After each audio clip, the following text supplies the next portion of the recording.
Halo, Assalamualaikum warahmatullahi wabarakatuh. Anak-anak ibu yang soleh dan soleha, bagaimana kabarnya? Semoga selalu sehat walafiat dan tentunya harus tetap semangat dalam proses pembelajaran di rumah ini. Iya, alhamdulillahirrahmanirrahim, kita berjumpa lagi dalam mata pelajaran pendidikan kewarganegaraan. Sebelum mulai pembelajaran, mari kita berdoa bersama dengan membaca surat Al-Fatihah di dalam hati. Berdoa dipersilakan. Ya, minggu lalu Ibu sudah menyaksikan hasil karya kalian ya tentang tugas proyek dari pendidikan warganegaraan. Tugasnya yaitu kalian membuat video tentang kebudayaan tradisional yang ada di Indonesia, bisa dari suku apapun ya, dan hasilnya luar biasa, bagus sekali, sudah Ibu lihat, sudah Ibu saksikan, kalian kreatif luar biasa. Ya, hari ini kita akan membahas mengenai arti penting ya persatuan dalam keberagaman.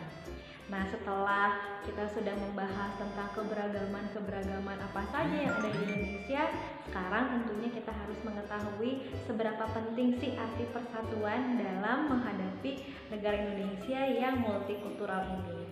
Yuk sama-sama kita lihat dulu tujuan pembelajarannya. Tujuan pembelajaran yang pertama, kalian harus mampu memahami sikap apa saja yang dapat menghancurkan persatuan dalam keberagaman.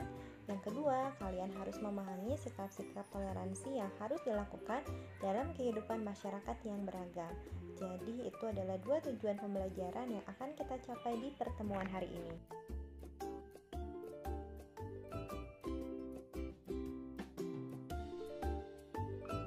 Setelah tadi kita sudah melihat tujuan pembelajaran apa saja yang harus dicapai hari ini, sekarang waktunya kita masuk ke pembahasan. Silakan dipersiapkan dulu buku catatan dan alat tulisnya. Sudah siap belajar? Mari silakan disimak baik-baik ya materinya ya. Dengan mengucapkan Bismillahirrahmanirrahim, kita mulai membahas materi untuk hari ini.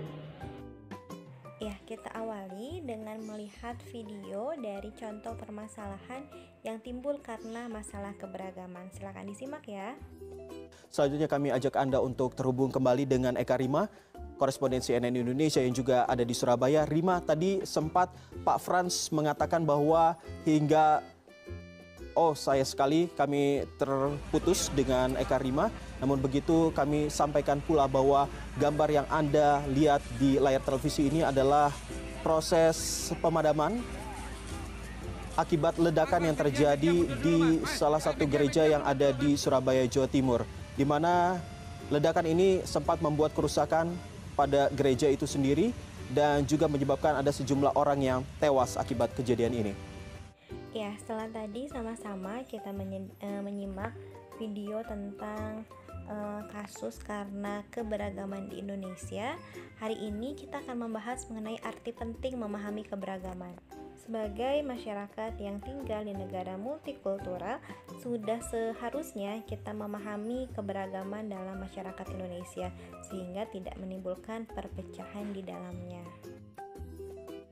Ya, keberagaman Indonesia. Keberagaman masyarakat Indonesia hendaknya kita pahami bersama sebagai kelebihan bangsa Indonesia yang bisa memperkaya khasanah budaya nasional, bukan malah sebagai alat untuk memecah belah persatuan dan kesatuan. Tadi di awal Ibu sudah tampilkan tentang salah satu video dari kasus ya karena adanya keberagaman masyarakat Indonesia.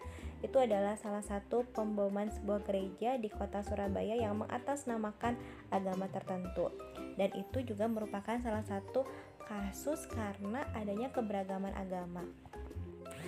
Ya, agama itu adalah hal yang memang harus dianut oleh setiap warga negara Indonesia sesuai dengan Pancasila sila pertama, yaitu ketuhanan yang Maha Esa.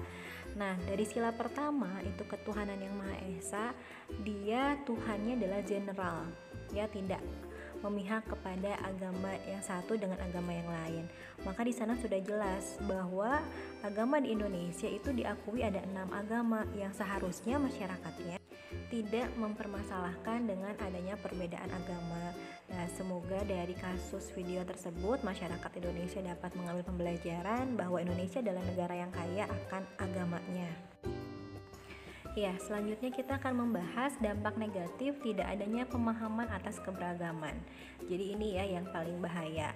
Dan mungkin salah satunya adalah kasus yang tadi ya, pembawaan sebuah gereja, mungkin masyarakatnya belum paham kenapa Indonesia beragam, sehingga mereka menjelek-jelekan agama yang satu dengan agama yang lainnya, suku yang satu dengan suku yang lainnya. Oke, kita bahas ya dampak negatif tidak adanya pemahaman. Yang pertama adalah terjadinya konflik. Dan ini memang sudah terjadi di Indonesia. Yang kedua adalah disintegrasi bangsa, yaitu perpecahan suatu bangsa.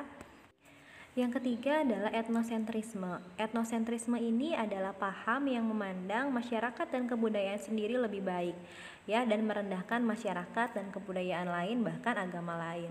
Yang keempat adalah chauvinisme, yaitu adanya semangat nasionalisme yang berlebihan dan sehingga menjelek-jelekan bangsa lain. Yang kelima, mempersulit pemerintah dalam menetapkan kebijakan pembangunan. Ya, yang keenam, kurangnya partisipasi dalam pembangunan, dan yang ketujuh adalah menghambat usaha pembangunan pemerintah. Nah, jadi ini adalah 7 ya dampak negatif jika masyarakat tidak ada pemahaman atas keberagaman. Ya, jadi siapa sih tugas untuk memahami masyarakat ya agar mereka paham tentang keberagaman? Itu adalah tugas kita semua, tugas kita para pelajar, tugas kita pengajar ya, bahwa kita semua harus memberikan pemahaman kepada masyarakat bahwa Indonesia adalah negara multikultural yang di dalamnya hidup berbagai macam keberagaman ras, agama, dan suku. Ya, selanjutnya ada sikap yang harus kita hindari agar tidak timbul perpecahan dalam keberagaman. Yang pertama, kita tidak boleh fanatisme yang berlebihan. Yang kedua, tidak boleh memaksakan kehendak kepada orang lain. Yang ketiga, kita tidak boleh acuh tak acuh dan tidak peduli dengan lingkungan. Yang keempat, tidak boleh menonjolkan suku, agama, ras, golongan, dan budaya tertentu. Yang kelima, tidak boleh sukuisme ya. Sukuisme itu adalah menjelek-jelekan suku yang satu dengan suku yang lain. Yang keenam, tidak boleh ekstremisme, dan yang terakhir adalah kita tidak boleh egois ya. Nah, jadi ketujuh ini adalah sikap yang bisa kita hindari agar tidak menimbulkan perpecahan dalam keberagaman masyarakat. Ada sikap yang harus kita hindari dan ada juga nih sikap yang harus kita munculkan dalam kehidupan keberagaman di Indonesia. Ada 3 sikap ya yang harus kita munculkan dalam kehidupan keberagaman ini. Yang pertama adalah menghargai. Kita harus bisa menghargai perbedaan dalam masyarakat ya. Kita harus bisa menghargai agama yang dianut oleh tetangga kita, teman kita ya. Yang kedua, hidup berdampingan secara damai dengan orang lain meskipun berbeda suku, agama, dan ras ya. Kalau kita itu semua adalah saudara, kita semua tinggal dalam satu negara yang bernama Indonesia.